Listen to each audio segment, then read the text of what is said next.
हमारे पास मौजूद है high quality jewellery storage boxes.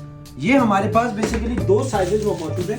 एक इसमें आपको ये छोटा वाला साइज मिल जाएगा और एक इसमें ये बड़ा वाला साइज है। ठीक है, सिंपली मैं आपको दिखा देता हूँ। एक तो हाई क्वालिटी प्लास्टिक है, आप ये चेक करिए।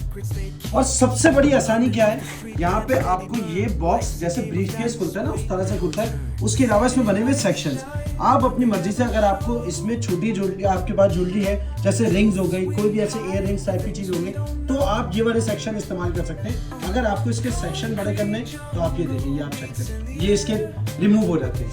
ठीक है, अब ये पार्टीशन इसमें बड़ा हो गया। इस तरह की चीजें आपको पाकिस्तान में नॉर्मली नहीं मिलेंगी। हमारे पास इसका लिमिटेड स्टॉक मौजूद है। अगर आपने प्राइस कंपेयर करने तो आपको अमेज़न पे मिलेंगी, वहां पे बहुत हाई प्राइसेस है इसके। लेकिन जिसने इसके प्राइस गेस किए, वीडियो में नीचे कमेंट किया, उस कस्टमर को ये पहला बॉक्स 100% श्योरिटी के साथ बिल्कुल फ्री। तो याद रखिएगा, best quality best price in Pakistan, tjmart.tk।